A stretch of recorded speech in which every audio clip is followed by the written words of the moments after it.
सोने की लगातार बढ़ती कीमतें आसमान छू रही हैं। वो लोगों की पहुंच से धीरे धीरे दूर होता जा रहा है।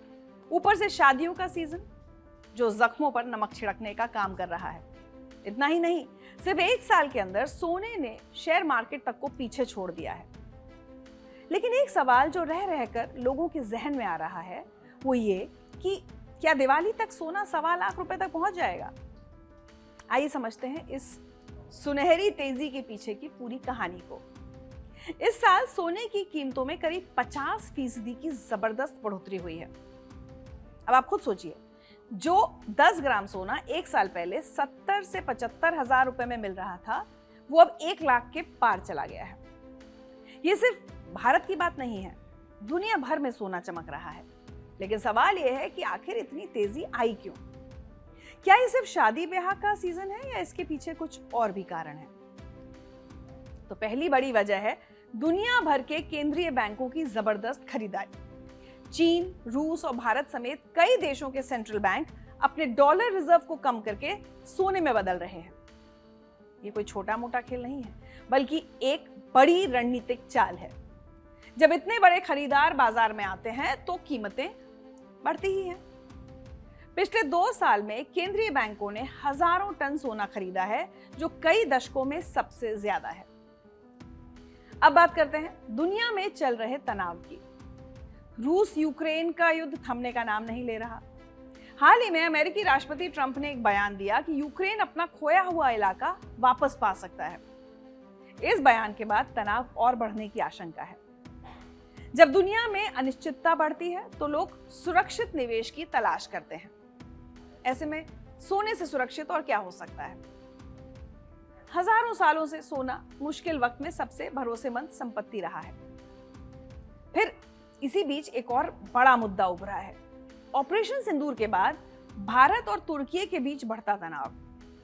भारत अब ग्रीस, साइप्रस और इजराइल के साथ अपने संबंध मजबूत कर रहा है।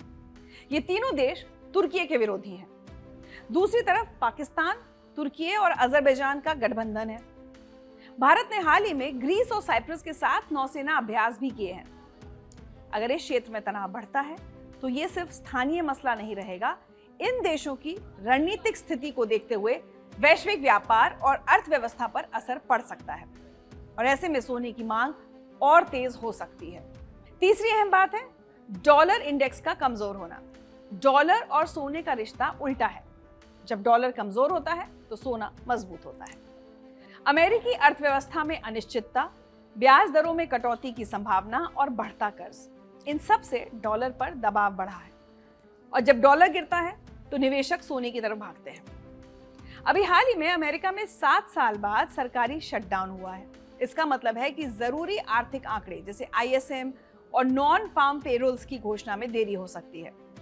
जब बाजार को साफ डेटा नहीं मिलता तो अनिश्चितता और बढ़ती है। और अनिश्चितता में लोग क्या करते हैं? वो सोने में पैसा लगाते हैं। ये शटडाउन भले ही कुछ हफ्तों का हो या कुछ दिनों का, लेकिन इसका असर सोने की कीमतों पर दिखना तय माना जा रहा है। दुनिया भर में आर्थिक मंदी की आशंका बढ़ रही है। चीन की अर्थव्यवस्था सुस्त पड़ रही है। यूरोप में विकास धीमा है और अमेरिका में भी चिंताएं हैं। जब अर्थव्यवस्था धीमी पड़ती है तो शेयर बाजार जोखिम भरा हो जाता है। ऐसे में लोग अपना पैसा सुरक्षित जगह लगाना चाहते हैं और सोना इसके लिए परफेक्ट ऑप्शन बनता है। इतिहास गवाह है कि हर मंदी में सोने ने निवेशकों को बचाया है।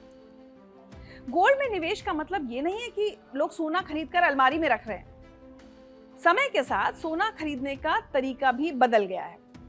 निवेशक अब फिजिकल सोना खरीदने के बजाय ETF के जरिए सोने में निवेश कर रहे हैं।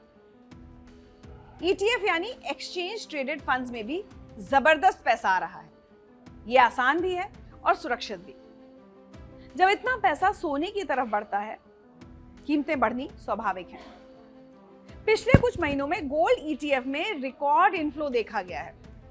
Trade war, tariff, supply chain की दिक्कतें, ये सब मिलकर वैश्विक व्यापार में अनिश्चितता पैदा कर रहे हैं। कंपनियां नहीं जानती कि अगले महीने क्या होगा। निवेशक कंफ्यूज्ड हैं और ऐसे माहौल में सोना सबसे स्थिर विकल्प दिखाई दे रहा है। अब आते हैं मुख्य सवाल पर। क्या भारत में दिवाली तक सोना 1.25 लाख तक पहुंच सकता है? देखिए, अगर ये सारे कारक बने रहते हैं, भू राजनीतिक तनाव, केंद्रीय बैंकों की खरीदारी, कमजोर डॉलर और आर्थिक अनिश्चितता, तो सोने में और तेजी आ सकती है। दिवाली से पहले भारत में मांग वैसे भी बढ़ती है। शादी ब्याह, करवा चौथ, धनतेरस, दिवाली, ये सब सोने की खरीदारी का सीजन है। और ऊपर से अखबारों, टीवी, रेडियो पर विज्ञापन दिखा दिखाकर बड़ी बड़ी ज्वेलरी ब्रांड्स हमको ललचाती रहती हैं। लेकिन याद रखिए, हमको इनमें फंसना नहीं है। अगर अंतर्राष्ट्रीय बाजार में तेजी बनी रही और स्थानीय मांग भी जुड़ी, तो सोने का 1.25 लाख तक पहुंचना बेहद आसान हो सकता है। हालांकि बाजार में हमेशा उतार चढ़ाव रहता है। अगर किसी तरह से भू राजनीतिक तनाव कम होता है या डॉलर मजबूत होता है, तो कीमतों में कमी भी आ सकती है। लेकिन अगर लंबे समय के हिसाब से देखें, तो सोने का ट्रेंड अभी तो ऊपर की तरफ ही है। सोने की बढ़ती कीमतों का ही नतीजा है कि इस साल दशहरे पर सोने की बिक्री में 25% की कमी आई। IBJA यानी India Boolean and jewellers association के मुताबिक इस बार दशहरे पर 18 टन सोने की बिक्री हुई है, जबकि पिछले साल 2024 में 24 टन सोना बिका था। IBJA के राष्ट्रीय सचिव सुरेंद्र मेहता का कहना है कि अब लोग नया सोना खरीदने के बजाय पुराने सोने की अदला बदली काफी कर रहे हैं। बड़ी बात यह है कि जिन लोगों ने नया सोना खरीदा भी है, उसमें ज्यादा मांग सिक्कों की रही, क्योंकि कई लोग गोल्ड कॉइन्स निवेश के रूप में खरीद रहे हैं। 5 ग्राम के सोने के सिक्के सबसे ज्यादा बिक रहे हैं, जबकि ज्वेलरी खरीदने पर गहनों के डिजाइन के हिसाब से ज्वेलर्स 15 से 30% तक मेकिंग चार्ज भी वसूलते हैं। सोने की बढ़ती कीमतों का सबसे ज्यादा असर मिडिल क्लास परिवारों पर पड़ रहा है। एक समय था जब शादी में 50 से 60 ग्राम सोना देना आम बात थी, लेकिन अब परिवार सिर्फ 20 से 30 ग्राम तक सीमित हो गए हैं। कई परिवार तो अब सोने की जगह डायमंड या प्लैटिनम ज्वेलरी को तवज्जो दे रहे हैं। छोटे व्यापारी और नौकरी पेशा लोगों के लिए अब सोना खरीदना एक बड़ा फाइनेंशियल डिसीजन बन गया है। तो इस वक्त सोना सिर्फ जेवर नहीं, जरूरत भी बन चुका है, भरोसे की, सुरक्षा की और निवेश की। जब दुनिया अस्थिर हो, अर्थव्यवस्था अनिश्चित हो, तब लोग उसी चीज की तरफ लौटते हैं जो सदियों से साथ देती आई है, और वो है सोना। लेकिन समझदारी इसी में है कि भावनाओं से नहीं, योजनाओं से निवेश किया जाए। अगर आप निवेशक हैं तो इस समय को समझना जरूरी है। और अगर आप दिवाली पर सोना खरीदने की सोच रहे हैं, तो ये कीमतें देखकर थोड़ा सोच समझ जरूर लेना, क्योंकि जो सोना आज महंगा लग रहा है, कल और महंगा हो सकता है। तो क्या आप तैयार हैं इस सुनहरी उछाल के लिए?